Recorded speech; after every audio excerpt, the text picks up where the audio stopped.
J'espère que tout roule pour vous vraiment. Tenez-vous bien dans tout juste 2 jours 48 heures.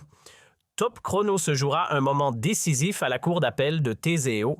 C'est là, dans les murs feutrés de la justice locale, qu'aura lieu le procès en appel du journaliste français Christophe Glaise. Une audience très attendue sous haute surveillance et qui risque de faire grimper la tension d'un cran ou deux.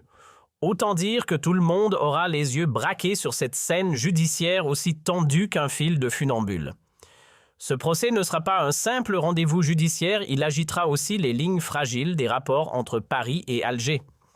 Pour tenter d'arracher Christophe Glaise à sa cellule, la France marche sur des œufs, à tel point que les hautes sphères tricolores multiplient les appels à la retenue, exhortant journalistes, ONG et même les proches du détenu à garder un silence poli.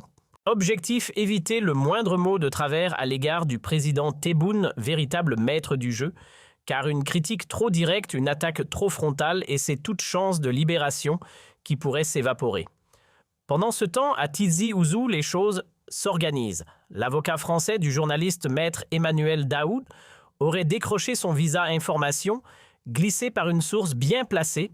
Il sera aux côtés de maître Amiroir Bakor, son homologue algérien.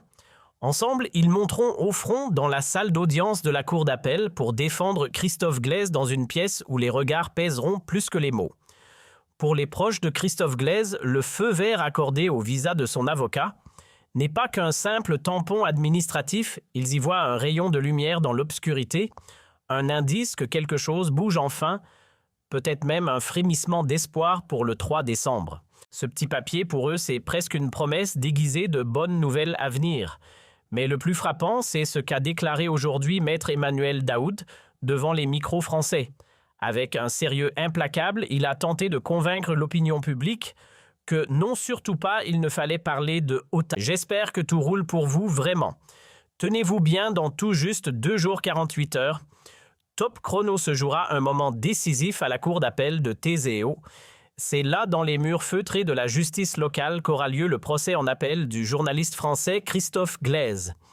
Une audience très attendue sous haute surveillance et qui risque de faire grimper la tension d'un cran ou deux.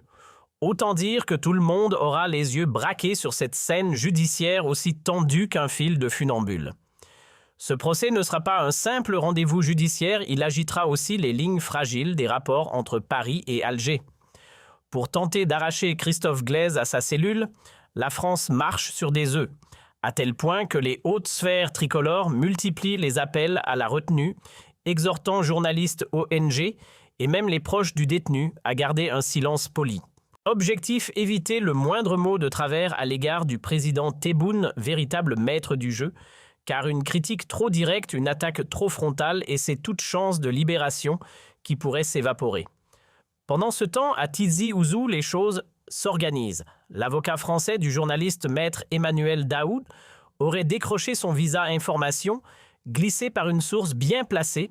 Il sera aux côtés de maître Amiroir Bakor, son homologue algérien. Ensemble, ils monteront au front dans la salle d'audience de la cour d'appel pour défendre Christophe Glaise dans une pièce où les regards pèseront plus que les mots. Pour les proches de Christophe Glaise, le feu vert accordé au visa de son avocat n'est pas qu'un simple tampon administratif, ils y voient un rayon de lumière dans l'obscurité, un indice que quelque chose bouge enfin, peut-être même un frémissement d'espoir pour le 3 décembre. Ce petit papier, pour eux, c'est presque une promesse déguisée de bonnes nouvelles à venir. Mais le plus frappant, c'est ce qu'a déclaré aujourd'hui maître Emmanuel Daoud devant les micros français. Avec un sérieux implacable, il a tenté de convaincre l'opinion publique que non, surtout pas, il ne fallait parler de otage à propos de Christophe Glaise, tout en décrivant une situation qui ressemble exactement à cela. Difficile de ne pas entendre ce que tout le monde pense tout bas, si ce n'est pas un otage, alors qu'est-ce que c'est? Écoutez bien les mots choisis par maître Emmanuel Daoud, et vous comprendrez immédiatement derrière ces phrases bien rodées se cache un plan minutieux. En France, on a soigneusement déroulé un tapis rouge, mais pas pour la justice. Non, il s'agit plutôt d'un art raffiné, celui d'amadouer Abdelmadjid Tebboune avec des gants de velours. Surtout ne pas hausser le ton, éviter toute critique qui fâche et, si possible, flatter l'ego présidentiel. Tout ça dans l'unique but de récupérer un citoyen français sans froisser un autocrate. Triste constat, on nage en pleine diplomatie du silence. Version prise d'otage. Même les déclarations officielles sentent la gêne. Daoud, avec toute la prudence d'un funambule, confie espérer une décision positive le 3 décembre. Et pour faire bonne figure, il invoque un climat plus apaisé entre Paris et Alger. On appelle ça « garder le sourire » en marchant sur un champ de mine. Maître Daoud a confirmé ce que certains murmuraient. Déjà, il a bien obtenu son visa et s'est envolé pour l'Algérie afin d'assister son client au procès. Quant à la récente libération de Boualem Sansal, elle a été brandie comme un signe encourageant. Mais attention, insiste-t-il, aucun lien, aucune passerelle, aucun parallèle possible entre les deux dossiers. Ce sont deux histoires sans le moindre point commun. Et pour une fois, il a raison. Ce qui a davantage fait grincer des dents, en revanche, ce sont ses propos récents. Il affirme en substance « J'en ai assez d'entendre ici et là qu'on traite Christophe Glaise d'otage. Je ne peux pas laisser dire ça. Un otage, normalement, n'a ni accès à son dossier, ni visite familiale, ni défense assurée par des avocats. » Sous-entendu, Christophe ne coche pas toutes les cases du statut d'otage. Donc, il n'en serait pas un. Bref, l'avocat s'évertue à faire entendre au grand public, en France comme ailleurs, qu'il serait malvenu, voire contre-productif, d'apposer l'étiquette « otage » sur le cas Glaise. Parce qu'en apparence, les autorités algériennes lui offrent un traitement plus civilisé. Du moins, c'est ce qu'il faut faire croire. Et là, accrochez-vous, l'avocat est allé jusqu'à proclamer droit dans les yeux des journalistes que le dossier de Christophe se jouait dans un cadre juridique transparent, impartial, souverain. Bref, devant une justice libre comme l'air. Une affirmation qui, à elle seule, mériterait un prix de fiction. On aimerait tellement que Maître Daoud dise vrai. Mais voilà quand on connaît un tant soit peu le fonctionnement des tribunaux en Algérie difficile, de ne pas lever un sourcil. Et comme pour donner du poids à cette fable, il a fait valider ses propos via l'AFP. Oui, rien que ça. L'agence a diffusé ses déclarations et dans la foulée, la presse française a repris l'information avec le même sérieux qu'un bulletin météo. C'est dire si la mise en scène est bien huilée. Il a même réitéré son raisonnement. Un otage, c'est quelqu'un de privé de tout. Pas de dossier, pas de visite, pas d'avocat. Et comme Christophe coche quelques cases de l'humanité procédurale alors, par déduction magistrale, il ne serait pas un otage. Logique imparable. Ou presque. Il faut tout de même saluer une petite lueur de lucidité dans ce flou diplomatique. Maître Daoud admet que côté algérien, on confond encore allègrement un journaliste avec un militant politique. Résultat, il va falloir retourner à l'école de journalisme, mais cette fois, c'est au juge d'appel qu'il faut expliquer les bases. Non informé n'est pas militer. Non tenir un micro ne signifie pas qu'on cherche à renverser un régime. Et là, tenez-vous bien d'un côté, l'avocat martèle que la justice algérienne est libre, forte, indépendante. De l'autre, elle semble incapable de faire la différence entre un idéologue en croisade et un reporter qui fait son job. On appelle ça comment? Une incohérence. Une farce. En tout cas, c'est difficile à défendre sans rougir. Malgré tout, Christophe Glaise tient bon. L'homme n'a pas baissé les bras. Il affûte ses arguments, prépare sa défense avec détermination. Un vrai roc, disent ceux qui l'entourent. Maître Daoud le décrit comme un combattant. Et nous, on ne peut qu'être à ses côtés. Depuis le début, sans hésiter, fait étrange mais révélateur dans les rédactions françaises, l'agitation autour du cas Christophe Glaise s'est mystérieusement apaisée. Même les médias habituellement remuants se sont mis en mode silencieux. Pourquoi ce changement soudain? J'ai sondé quelques confrères, journalistes aguerris, spécialisés ou simplement bien informés, et tous m'ont confirmé un même air de retenue planifiée. Officiellement, aucun mot d'ordre, mais dans les couloirs, un souhait a circulé. Appelez-le comme vous voulez, une suggestion bienveillante, un murmure diplomatique ou un clin d'œil appuyé. Toujours est-il que certains titres, particulièrement ceux qui couvrent de près les soubresauts algéro-français, ont reçu un message clair, pas d'éclat, pas de vague, et le message en question très simple, cessez immédiatement de qualifier Christophe Glaise de otage. Ce mot-là, il pique. Il dérange. Et surtout, il risque de fâcher très sérieusement Abdelmadjid Tebboune. Or, un Tebboune irrité, c'est un dossier qui s'enlise. Alors on range le vocabulaire et on marche sur des œufs. Et voilà le piège si par malheur Tebboune fronce les sourcils. Oubliez tout espoir de libération pour Christophe Glaise. On est enfermé dans une boucle toxique, une spirale qui tourne en rond, chaque tour plus étouffant que le précédent. Le président algérien a transformé la relation entre Paris et Alger en un véritable théâtre de la paranoïa, fait de crispations permanentes, d'intimidations larvées d'angoisse diplomatique, voire de délire schizophrénique. On pourrait dresser un catalogue entier de troubles psychiques rien qu'en observant cette crise. Peur, colère, tension, méfiance. Chaque négativité imaginable est au rendez-vous. C'est un champ de mine émotionnel où chaque mot, chaque geste peut déclencher une explosion. Pourquoi ? Parce qu'on a affaire à un homme imprévisible, hypersensible et prêt à mordre au moindre froissement. Tebboune fonctionne à l'orgueil blessé. Il faut le cajoler, le rassurer, lui passer la pommade à chaque phrase. Ce qui, disons-le franchement, est la parfaite définition d'un despote.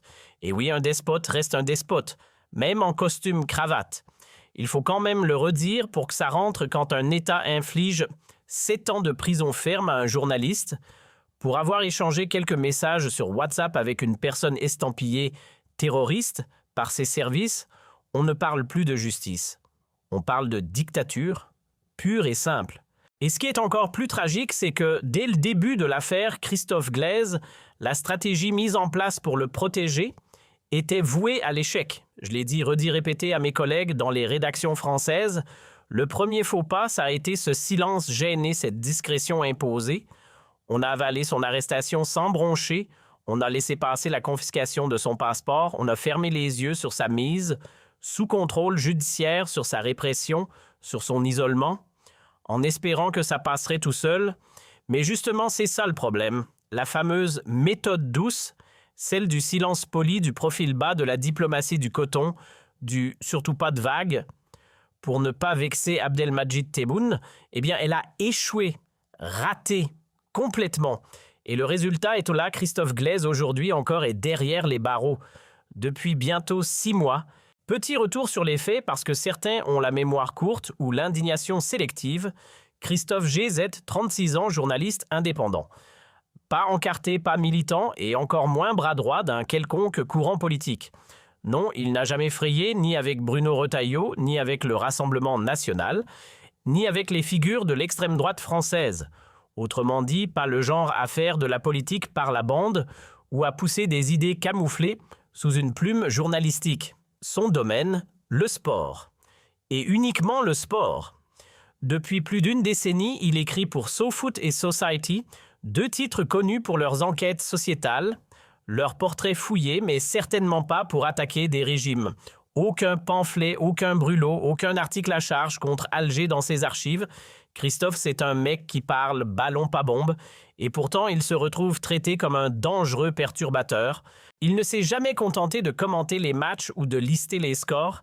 Christophe GZ a plongé dans les coulisses troubles du football africain, son terrain de jeu, les zones grises du business du ballon rond. En 2018, il publie un livre coup de poing Magic System, l'esclavage moderne des footballeurs africains. Une enquête au scalpel sur le trafic d'âge et la marchandisation brutale des jeunes talents venus d'Afrique de l'Ouest. Pas un simple reporter sportif, donc un amoureux du continent africain, un défenseur farouche de ses enfants sacrifiés sur l'autel du profit. Côté conviction, il ne s'est jamais caché. Christophe penche clairement à gauche, mais la vraie gauche, celle qui croit encore au dialogue même avec des régimes autoritaires. Celle qui, par excès de prudence ou par calcul politique, préfère arrondir les angles avec le pouvoir algérien plutôt que d'ouvrir les hostilités. Ce n'est pas qu'elle ferme les yeux, disons qu'elle les plisse doucement. Soyons clairs, une bonne fois pour toutes, Christophe Glaise n'a rien à voir, mais alors absolument rien, avec les sphères d'influence françaises qui cherchent à nuire à Alger. Il n'a jamais joué dans la cour des lobbies politiques, ni du côté des stratèges hostiles au régime algérien, ni auprès de ceux qui rêvent de saboter ses intérêts sur le sol français. Pas de lien avec les manœuvres de coulisses, pas de dessein caché. Il n'a jamais eu pour but de s'attaquer à l'Algérie, à ses leaders ou à son système. Zéro calcul, zéro provocation. En réalité, en mai 2024, Christophe débarque en toute transparence muni d'un visa touristique, comme n'importe quel voyageur curieux. Son objectif: réaliser un reportage sur la JS Kabylie, l'un des clubs mythiques du football algérien. Et plus précisément enquêter sur l'affaire Albert Ebossé, ce joueur camerounais tragiquement décédé en 2014, dans des circonstances troubles qui avaient, à l'époque, provoqué une onde de choc jusque dans les instances internationales. Il comptait aussi brosser les portraits de grandes figures du foot local comme Patrick Boma ou Salah Dibli. Un projet journalistique, pas politique. Du terrain, pas de la tribune. Le 28 mai 2024, les choses basculent. Christophe est interpellé à Tizi Ouzou, la raison invoquée. Il est entré sur le territoire algérien avec un visa touristique alors qu'il était venu dans un cadre professionnel. Bref, on lui reproche une erreur de catégorie administrative. Pas une fraude, pas une intention cachée, juste un mauvais tampon sur un mauvais papier. Une bévue technique, pas un crime d'État.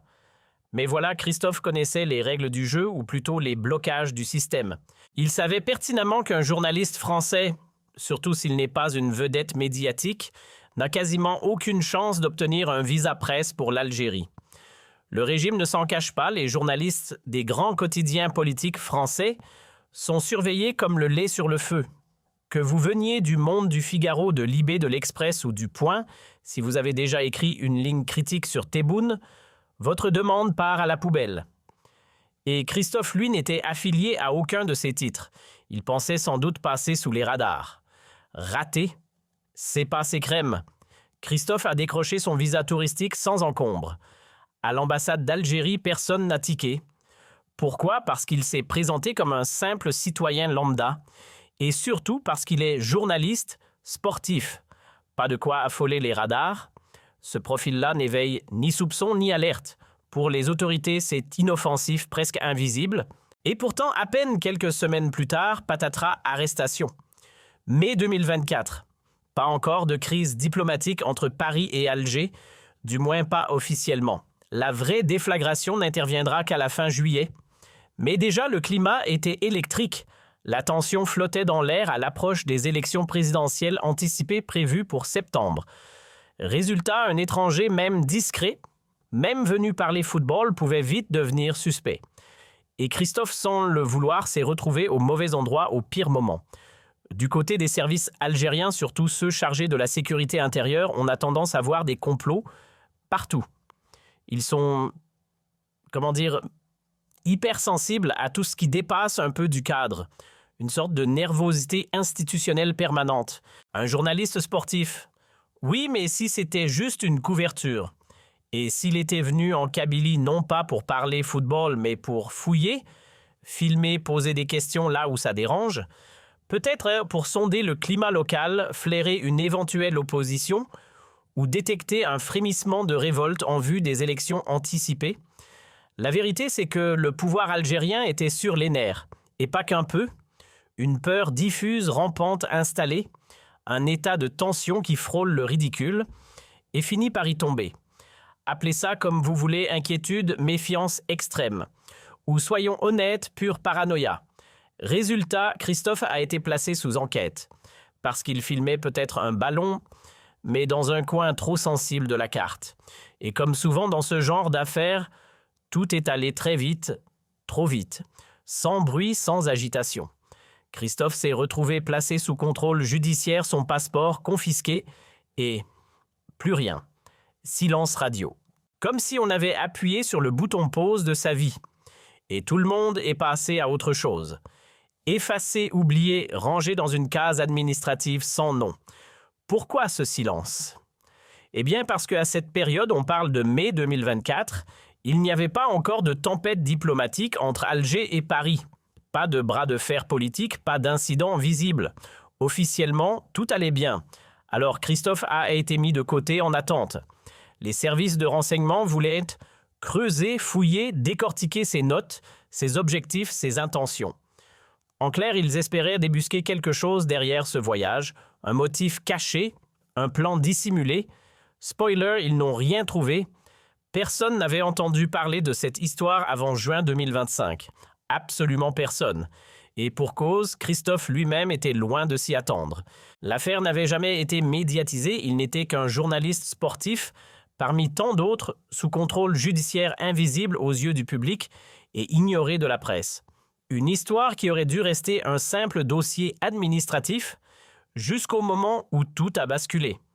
Et ce moment est arrivé le 29 juin 2025, jour de son premier procès en première instance. Tout semblait banal. Jusqu'au coup de téléphone inattendu. Paf! Changement brutal de décor et, contrairement au dire de maître Emmanuel Daoud, la justice algérienne s'est révélée ni souveraine ni indépendante. L'illusion d'une procédure transparente venait de s'effondrer. Sur un dossier aussi vide qu'une page blanche, la sentence est tombée comme un couperet 7 ans de prison ferme pour Christophe Glaise, expédié immédiatement derrière les barreaux de Tizi Ouzou. Le choc a été total. Un véritable électrochoc national et international. C'est précisément à cet instant, au moment où l'absurdité s'est transformée en drame judiciaire, que l'affaire Christophe Glaise est sortie de l'ombre et a commencé à faire du bruit. Jusque-là, personne ne s'en était vraiment emparé. Ni sa famille, qui espérait encore une erreur administrative vite corrigée, ni Reporters sans frontières habitués à des dossiers plus visibles, ni même les rédactions françaises avec lesquelles il collaborait depuis des années. Tous pensaient à un malentendu, un petit incident qui se réglerait en coulisses, une broutille. Rien qui mériterait la lumière des projecteurs, jusqu'à ce que cette broutille devienne un cauchemar judiciaire. Dans ce récit, on explique que même l'ambassade de France à Alger aurait conseillé la prudence la plus totale, tout comme Reporters sans frontières, les rédactions alliées à Christophe sa famille, ses collègues, bref, tout son entourage privé comme professionnel auraient été invités à ne surtout pas faire de bruit. Pas de médiatisation, pas de campagne publique, rien. Pourquoi ? Parce qu'en coulisses, toujours, selon cette version de l'histoire, des discussions discrètes étaient en cours avec les autorités algériennes. Et dans ce genre de négociation, la discrétion serait présentée comme la règle d'or. Le message aurait été clair. Ce n'est qu'un journaliste français, il est en Algérie, la situation est sous contrôle. Une manière de rassurer ou d'anesthésier. Sauf que dans la narration décrite au même moment, le tribunal de Tizi Ouzou aurait reçu un appel venu d'en haut, une consigne, une directive, un ordre transmis par le ministère de la Justice. Et c'est là que l'histoire prend un virage inattendu. Dans le déroulé de ce récit, on explique que le fonctionnement de la justice en Algérie suit une chorégraphie bien particulière. Tout partirait du palais présidentiel. Lorsque le cabinet d'Abdelmadjid Tebboune veut quelque chose, il joindrait directement le ministère de la Justice. Ensuite, le ministre ou son bras droit ou même le directeur de cabinet décrocherait son téléphone et appellerait sans détour le président de la cour de Tizi Ouzou. Une chaîne hiérarchique décrite comme parfaitement huilée. L'histoire poursuit sa description une fois alerté. Le président de la cour contacterait à son tour le président du tribunal de Tizi Ouzou. Puis le juge chargé du dossier serait briefé comme on transmet une feuille de route. Le récit affirme qu'on lui dicterait ce qu'il doit faire, les consignes, les attentes et même la conclusion. En somme, on lui expliquerait que la marche à suivre serait de condamner sévèrement l'accusé. Une mécanique verticale exposée ici comme implacable. Selon le récit, à cette période-là, les tensions entre Paris et Alger étaient à leur paroxysme. Le climat était si explosif que pour ceux qui suivaient l'affaire, il ne faisait plus de doute. Christophe Glaise était devenu un pion dans un bras de fer diplomatique. Un otage politique, ni plus ni moins toujours selon cette interprétation. Sa détention, expliquait-on, ne relevait plus du droit mais d'une mécanique parallèle étrangère aux moindres principes judiciaires. Et d'après cette même version des faits, ce qui pourrait se passer le 3 décembre serait une simple redite de ce qui s'est produit. Le 29 juin 2025, les juges attendraient le signal venu d'en haut. Si le président de la cour de Tizi Ouzou recevait l'ordre venu, dit-on du ministère de la Justice, de relâcher Christophe Glaise, alors la porte de la cellule s'ouvrirait aussitôt. Un verdict dicté par le téléphone, pas par le droit. Dans ce récit, on affirme même que le ministère lui-même n'aurait aucune marge de manœuvre, aucun choix, aucune autonomie, aucun pouvoir décisionnel. Seul compterait l'appel provenant du cabinet présidentiel. Une chaîne verticale où tout se déciderait loin du tribunal. C'est ce que ce texte appelle un processus extrajudiciaire, un chemin parallèle qui n'aurait, selon lui, absolument rien à voir avec une justice authentique. Dans ce récit, on comprend parfaitement la position de la famille de Christophe Glaise ainsi que celle de son avocat. Ils choisissent la prudence absolue. Pour eux, entrer en confrontation directe avec le régime algérien reviendrait à foncer tête baissée dans un mur. Ils préfèrent éviter le bras de fer, convaincus que l'épreuve de force serait perdue d'avance. C'est une stratégie de survie, pas de renoncement. Car, toujours selon ce point de vue, Tebboune aurait réussi à imposer son rythme, ses règles, et même son rapport de force aux autorités françaises.